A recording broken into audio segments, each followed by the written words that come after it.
Shalom Bapak Ibu Saudara kasih dalam Tuhan. Senang sekali pada pagi hari ini kita bisa beribadah kembali bersama-sama. Dan pagi hari ini adalah hari yang spesial karena kita akan dilayani oleh hambanya yang tidak asing lagi buat kita, yaitu Bapak Pendeta Petrus Tarigan dari Bandung. Tuhan Yesus memberkati kita semua. Amin. Shalom saudara-saudara yang terkasih dalam Tuhan, secara khusus jemaat GSJA Talitakum yang ada di Kota Malang. Saya berharap kita semua dalam keadaan sehat, penuh dengan sukacita, dan tetap berpengharapan kepada Tuhan. Saudara-saudara, saya juga mengucapkan selamat hari Minggu, selamat beribadah bagi kita semua. Sekalipun saat ini kita beribadah di rumah-rumah kita, namun tidak mengurangi maknanya. Kita percaya firman Tuhan, 2-3 orang berkumpul dalam nama Tuhan Yesus, Tuhan tetap hadir di tengah-tengah kita. Saya berharap dimanapun kita berada, kita tetap merasakan hadirat Tuhan dalam hidup kita. Saudara-saudara yang dikasihi Tuhan, pada saat ini saya akan menyampaikan tentang Allah Roh Kudus. Karena setelah kenaikan Tuhan Yesus, kita masuk pada zaman Roh Kudus, kita masuk pada masa Roh Kudus. Untuk itu kita akan membaca firman Tuhan, tetap dari Kisah pasal yang pertama, ayat yang ke-8 dan ayat yang ke-9. Firman Tuhan dalam Kisah 1 ayat 8 dan 9 mengatakan, "Tetapi kamu akan menerima kuasa kalau Roh Kudus turun ke atas kamu, dan kamu akan menjadi saksiku di Yerusalem dan di seluruh Yudea dan Samaria dan sampai ke ujung bumi." Sesudah ia mengatakan demikian, terangkatlah ia disaksikan oleh mereka, dan awan menutupnya dari pandangan mereka. Saudara-saudara, hal pertama yang patut kita pahami dengan Allah Roh Kudus adalah bahwa Allah Roh Kudus bukan sekedar kuasa, tetapi Allah Roh Kudus adalah pribadi yang berkuasa. Dikatakan tadi dalam Kisah 1 ayat yang ke-8, "Tetapi kamu akan menerima kuasa kalau Roh Kudus turun ke atas kamu." Nah, kalau Roh Kudus turun atas kita, maka kita akan memiliki kuasa. Tapi satu hal yang patut kita pahami, bahwa Roh Kudus bukan sekedar kuasa. Jadi Roh Kudus bukan sekedar kuasa atau tenaga. Karena banyak orang Kristen masih berpikir bahwa Roh Kudus sekedar kuasa, atau Roh Kudus sekedar sebuah tenaga yang dapat melakukan suatu kuasa. Tidak demikian, saudara. Kebenarannya adalah Roh Kudus adalah pribadi. Sekali lagi, Roh Kudus adalah pribadi. Karena Roh Kudus adalah Roh Tuhan Yesus sendiri. Dapat dikatakan saudara-saudara, Roh Kudus adalah Tuhan Yesus sendiri yang bekerja dalam bentuk roh. Setelah dia sebagai Allah anak bekerja dalam bentuk tubuh manusia, bekerja dalam bentuk fisik manusia, dan menyelesaikan tugasnya untuk mati di kayu salib, maka setelah itu Tuhan Yesus bekerja dalam bentuk roh. Oleh karena itu, Roh Kudus adalah pribadi. Roh Kudus bukan sekedar kuasa, tapi Roh Kudus adalah pribadi. Karena Roh Kudus adalah Tuhan Yesus sendiri. Karena Roh Kudus adalah Roh Tuhan Yesus sendiri. Karena itu, Roh Kudus adalah pribadi Tuhan Yesus sendiri yang bekerja dalam bentuk roh. Nah, saudara-saudara, ini patut dikenal oleh semua orang yang percaya.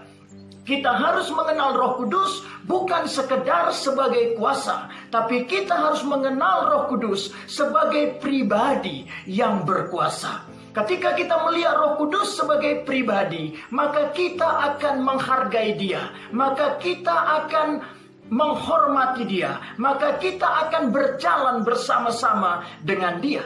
Tapi jika Roh Kudus dilihat hanya sebagai kuasa, maka gereja berpotensi hanya memanfaatkan Dia, hanya semacam alat untuk dipakai, untuk digunakan. Saudara-saudara, Roh Kudus bukan sekedar kuasa, tapi Dia adalah pribadi yang berkuasa. Karena Roh Kudus adalah Tuhan itu sendiri. Sekali lagi penting sekali bagi orang Kristen untuk mengenal Roh Kudus sebagai seorang pribadi. Supaya kita memahami Roh Kudus adalah pribadi yang memiliki pikiran, memiliki perasaan, dan juga memiliki kehendak. Oleh karena itu, bukan gereja yang mengendalikan Roh Kudus, tetapi gereja dikendalikan oleh Roh Kudus. Perkara kedua yang patut kita kenal mengenai Allah Roh Kudus adalah Roh Kudus tinggal dalam hati orang yang percaya. Saudara, ini satu kebenaran yang sangat-sangat luar biasa. Ini satu konsep keimanan yang sangat luar biasa. Karena dalam konsep iman kita, Tuhan tinggal dalam hati kita. Roh Kudus tinggal, Roh Kudus berdiam dalam hati orang percaya. Saudara-saudara, dalam konteks pekerjaan Allah Tritunggal, kita tahu wujud Allah kita adalah Allah Tritunggal. Dia sebagai Allah Bapa, Dia sebagai Allah Anak, dan Dia juga sebagai Allah Roh Kudus. Karena itu kita mengenal Allah kita sebagai Allah Tritunggal. Satu tapi tiga, tiga tapi satu. Saudara-saudara yang dikasihi oleh Tuhan, dalam konsep Allah Tritunggal, atau tepatnya dalam karya Allah Tritunggal, ketika Tuhan bekerja sebagai Bapa, maka saya mengumpamakan Dia memerintah dari atas dan umatnya di bawah. Karena itu saudaraku, jika kita mengacu kepada zaman Bapa, khususnya dalam perjanjian lama, maka kita bisa melihat bagaimana Tuhan bekerja, bagaimana Allah Bapa bekerja secara penuh dengan kuasa dan cenderung terlihat otoriter, terlihat memerintah. Karena itu saudara, kalau melihat zaman perjanjian lama, Tuhan itu menyeramkan, Tuhan itu semacam mengerikan. Tuhan itu bisa seperti pribadi yang kejam, yang mudah sekali membinasakan atau bahkan murka terhadap manusia. Kita tahu khususnya pada zaman Nuh, bagaimana Tuhan menyesal melihat manusia yang semakin jahat. Karena itu ia membinasakan manusia, seluruh dunia Dia binasakan dengan memberikan air bah. Saudara, jadi murka Tuhan dalam konteks Dia sebagai Allah Bapa sangat-sangat terlihat dan sangat-sangat terasa. Karena pada zaman Allah Bapa, Tuhan bekerja dengan cara otoriter. Tuhan bekerja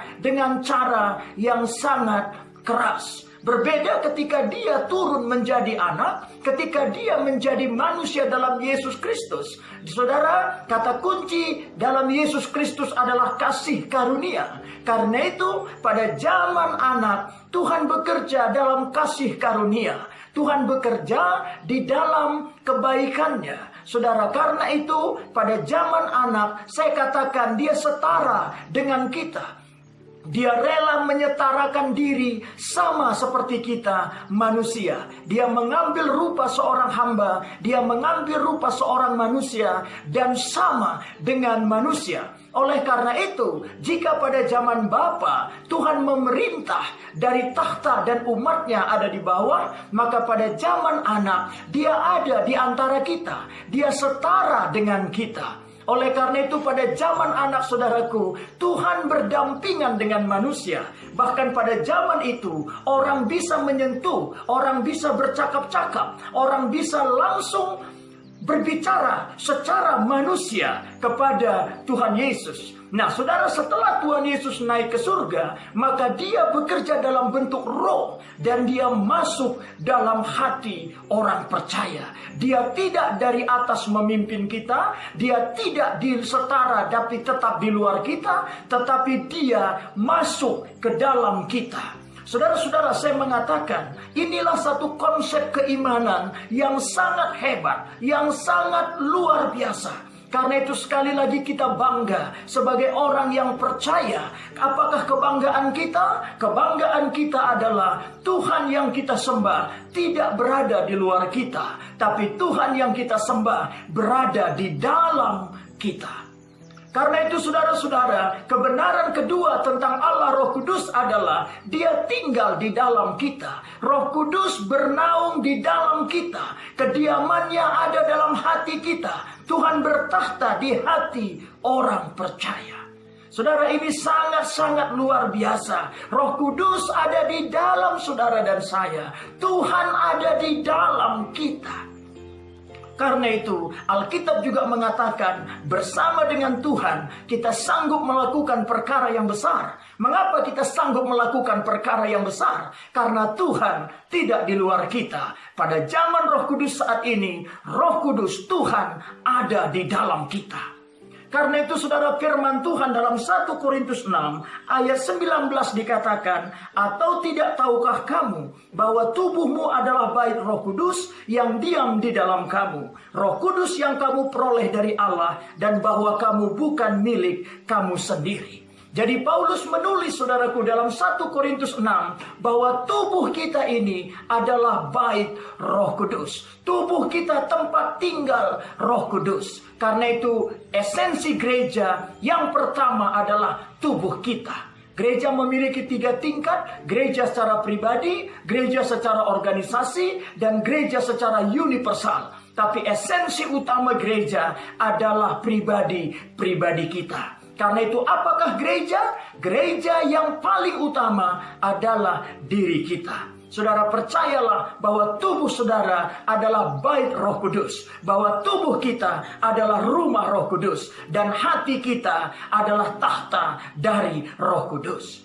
Karena itu pada zaman ini, jika dipertanyakan, di manakah Tuhan berada, di manakah Tuhan tinggal, di manakah alamat Tuhan saat ini? Jawabannya saudara, Tuhan ada dalam hati orang yang percaya. Ini sangat-sangat luar biasa. Karena itu mari kita menyadari bersama bahwa Roh Kudus tinggal di hati kita. Tuhan berdiam di dalam diri kita. Saudara, dengan kesadaran ini, saya percaya kita tidak akan takut, kita tidak akan khawatir, kita tidak akan lemah, kita tidak akan minder. Tetapi kita percaya bersama dengan Tuhan, kita sanggup melakukan segala perkara.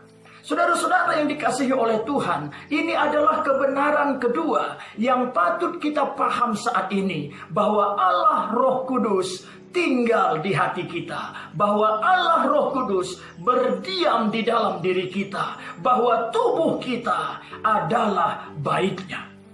Karena itu saudara, firman Tuhan dalam Roma juga berkata, biarlah kita menjadikan semua anggota-anggota tubuh kita, kita menjadikan semua organ tubuh kita menjadi senjata-senjata kebenaran.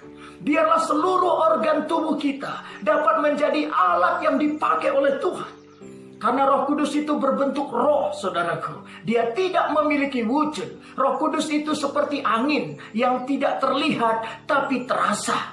Roh Kudus itu tidak memiliki wujud. Karena itu dia membutuhkan wujud. Dia membutuhkan wadah untuk bekerja. Karena itu tubuh orang percaya adalah wadah Roh Kudus, adalah alat Roh Kudus. Karena itu mari kita menggunakan seluruh organ tubuh kita menjadi senjata kebenaran, menjadi alat yang dipakai oleh Roh Kudus. Biarlah mata kita melihat orang-orang miskin, supaya hati kita penuh belas kasihan. Biarlah telinga kita suka mendengarkan kebenaran. Biarlah mulut kita mempercakapkan kebenaran, menyaksikan perbuatan Tuhan. Biarlah tangan kita bekerja bagi pekerjaan Tuhan. Dan seluruh organ tubuh kita dapat digunakan sebagai senjata-senjata kebenaran. Saya percaya saudara-saudara, semua tubuh orang percaya Tuhan mau pakai, Roh Kudus mau pakai untuk menjadi alat bagi kemuliaannya. Jadi saudara-saudara, kebenaran kedua yang patut kita paham tentang Allah Roh Kudus, bahwa Dia berdiam, Dia bernaung, Dia tinggal dalam hidup, dalam hati, dalam tubuh kita semua sebagai orang yang percaya. Konsep keimanan Allah tinggal dalam tubuh umatnya sesungguhnya tidak ditemukan di dalam konsep agama manapun. Saudara, bagi banyak agama Tuhan itu serasa jauh. Saudara, dalam konsep beberapa agama Tuhan itu tidak mereka kenal. Rasul Paulus pernah menegur orang-orang di luar kekristenan. Paulus mengatakan, kalian menyembah Allah yang kalian tidak kenal.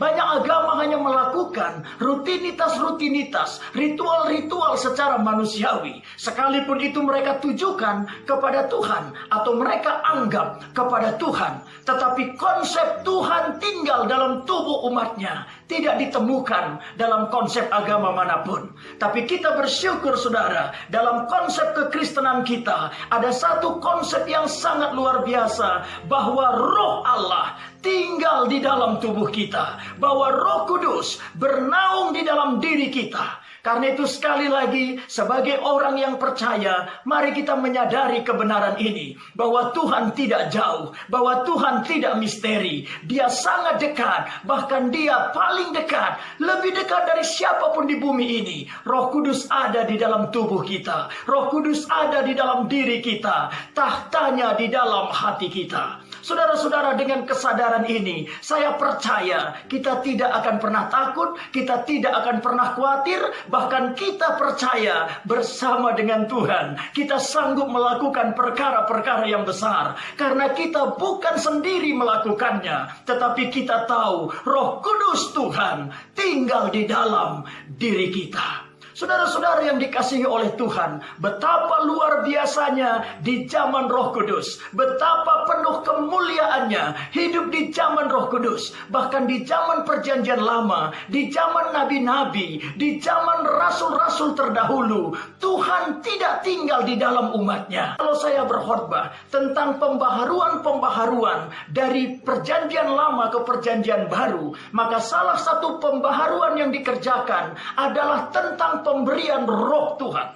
Di mana saudara di sana saya ungkapkan, jika di dalam Perjanjian Lama pemberian Roh Tuhan kepada umatnya bersifat tertentu. Karena itu jika kita belajar Perjanjian Lama, konsep pemberian Roh Tuhan hanya diberikan kepada orang tertentu, yaitu orang-orang yang hanya terpilih, orang tertentu, untuk waktu tertentu, dan juga untuk tugas tertentu. Jadi jika kita mengacu kepada Perjanjian Lama, pemberian Roh Allah kepada umat Tuhan semua bersifat tertentu. Orangnya tertentu, waktunya tertentu, dan tujuannya tertentu. Ketika tujuan tersebut sudah selesai, maka Roh Kudus itu keluar. Roh Kudus itu diambil kembali dari orang tersebut. Karena itu saudara-saudara, pada zaman Perjanjian Lama masih ada konsep Roh Tuhan keluar masuk. Sebentar Roh Tuhan bisa masuk untuk sesuatu yang direncanakan. Sebentar setelah rencana itu selesai, Roh Kudus itu keluar meninggalkan hamba tersebut. Tetapi di zaman Perjanjian Baru, di zaman Roh Kudus, saat ini tidak bersifat tertentu, tetapi bersifat kekal, bersifat abadi, bersifat selamanya. Karena itu konsep pemberian Roh Kudus di zaman sekarang diberikan bukan kepada orang tertentu, tapi Roh Kudus diberikan kepada semua orang percaya. Sekali lagi saya tegaskan, Roh Kudus diberikan kepada semua orang percaya, dan bukan untuk waktu tertentu, tetapi untuk selama-lamanya. Saudara-saudara yang dikasihi oleh Tuhan, jika pemberian Roh Kudus zaman Perjanjian Lama bersifat tertentu, maka pemberian Roh Kudus di zaman Perjanjian Baru, di zaman anugerah, bersifat kekal dan selamanya. Oleh karena itu pada zaman sekarang kita tidak mengenal istilah Roh Kudus keluar masuk. Saudara jangan pernah merasa ketika mood saudara baik, saudara merasa Roh Kudus sedang masuk. Ketika ibadah kita terasa baik, maka kita merasa Roh Kudus sedang hadir. Tapi ketika kita merasa mood kita kurang baik, maka kita merasa Roh Kudus tidak hadir. Saudara, mari kita pahami kebenaran. Kebenarannya adalah Roh Kudus tinggal. Sekali lagi, Roh Kudus tinggal di dalam hidup orang percaya. Dia tinggal, dia menetap, dia selamanya. Jadi saudara, saat ini tidak ada istilah Roh Kudus keluar atau Roh Kudus masuk, tetapi dia tetap berada di dalam hidup umatnya. Selama kita mengatakan Yesus adalah Tuhan, Roh Kudus tinggal dalam hidup kita. Saudara, ini satu kebenaran yang amat sangat luar biasa. Jadi kebenaran kedua yang patut dipahami orang percaya tentang Roh Kudusnya, bahwa Allah Roh Kudus tinggal dalam hati semua orang yang percaya. Saudara-saudara, perkara ketiga yang dapat kita pelajari tentang Roh Kudus, bahwa Roh Kudus adalah roh yang menjadikan kita untuk menjadi saksinya.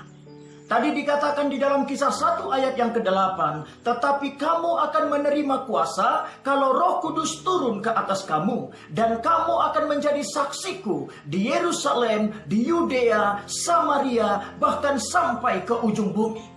Jadi saudara, di sini kita bisa melihat bahwa Roh Kudus adalah roh yang memampukan orang percaya untuk menjadi saksi-saksi Tuhan dimanapun mereka berada.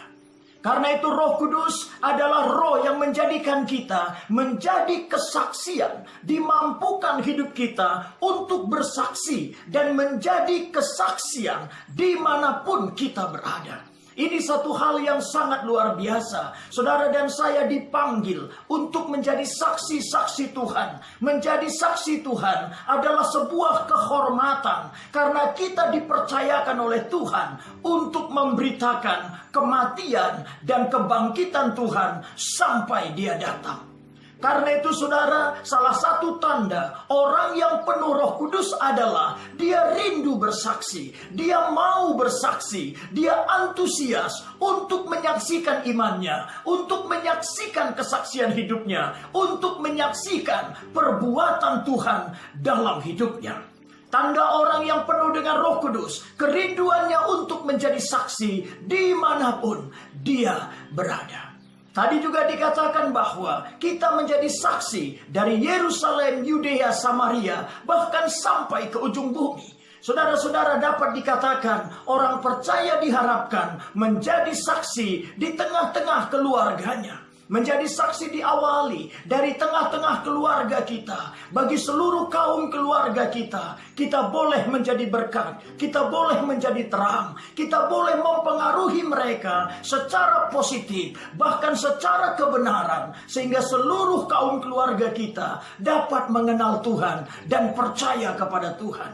Selain di tengah-tengah keluarga, kita juga menjadi saksi di Yudea, di tempat kerja dan tempat usaha. Saudara-saudara, dimanapun kita bekerja, dimanapun kita berusaha, percayalah, tidak ada yang kebetulan. Semuanya ada di dalam rencana. Tuhan punya rencana di tempat pekerjaan kita dan juga usaha kita. Di sana kita bisa menjadi saksi, kita bisa menceritakan tentang Tuhan bagi semua rekan-rekan kita, bagi semua customer kita, bagi semua mitra-mitra dalam pekerjaan dan usaha kita. Selain itu saudara, orang percaya juga bisa menjadi saksi di tengah-tengah lingkungan dan kota. Saudara, menjadi saksi di Samaria, di kota kita, sehingga seluruh sudut kota kita dipenuhi oleh firman Tuhan, dipenuhi oleh doa-doa orang percaya. Kita bisa menjadi saksi di tengah kota, bahkan bangsa. Dan sampai dikatakan orang percaya bisa menjadi saksi sampai ke ujung bumi. Saudara-saudara, luar biasa. Orang percaya di dalam pengurapan Roh Kudus diberikan otoritas untuk menjadi saksi sampai ke ujung bumi. Menjadi saksi di tempat-tempat yang jauh. Menjadi saksi di suku-suku yang belum terjangkau. Menjadi saksi di tempat-tempat di mana Injil belum diberitakan. Tuhan memberikan saudara dan saya otoritas untuk menjadi saksi sampai ke ujung bumi. Jadi saudara, kita sangat mengucap syukur di zaman Roh Kudus saat ini, bahwa kita semua dipanggil menjadi saksi-saksi Tuhan yang dahsyat dan luar biasa. Dengan kita menjadi saksi, maka pasti akan ada jiwa-jiwa yang dimenangkan. Akan ada persembahan-persembahan yang hidup. Orang-orang yang percaya kepada Tuhan. Jiwa-jiwa yang dipersembahkan bagi kerajaan surga. Alkitab mengatakan, satu orang bertobat, surga bersorak-sorai. Satu orang dimenangkan, malaikat di surga bersuka cita. Karena itu saudara, cara terbaik menyenangkan Tuhan adalah dengan menjadi saksi dan membawa banyak jiwa bagi kemuliaannya. Kita sungguh berdoa, kita sungguh berharap semua orang percaya dimanapun berada boleh menjadi saksi-saksi Tuhan dalam pimpinan Roh Kudus untuk memenangkan jiwa-jiwa suku bangsa bagi kemuliaan Tuhan. Karena itu saat ini jemaat GSJA Talitakum, dimanapun saat ini saudara berada, bahkan seperti apapun keadaan saudara, jangan lemah, jangan mundur, jangan kecewa, tetapi bangkitlah, jadilah saksi Tuhan dimanapun saudara ditempatkan. Saya percaya Tuhan akan pakai hidup kita. Tuhan pakai seluruh keberadaan kita. Tuhan pakai bahkan seluruh kekurangan kita. Dalam keterbatasan kita, saya percaya kita bersama Roh Kudus sanggup melakukan perkara besar untuk kemuliaan Tuhan. Di dalam tangan Tuhan tidak ada yang mustahil. Dalam tangan Tuhan perkara kecil dapat melakukan perkara yang besar. Yesus dari Nazaret, desa kecil, tempat kecil, tapi menjadi terang bagi segala bangsa di tengah-tengah dunia. Daud adalah pribadi yang disingkirkan di tengah keluarganya, tapi dipilih oleh Tuhan dari hutan belantara menjadi raja yang sangat luar biasa. Yang mau saya katakan adalah tidak ada yang sulit bagi Tuhan, tidak ada yang sukar bagi Tuhan, tidak terbatas kuasa Tuhan. Siapapun kita, dimanapun saat ini kita, apapun keberadaan kita, saya sangat percaya bersama dengan Tuhan kita dimampukan menjadi saksi bagi Tuhan. Inilah yang dapat saya sampaikan, dan saya berharap kiranya damai sejahtera, sukacita, dan juga semangat dari Roh Kudus,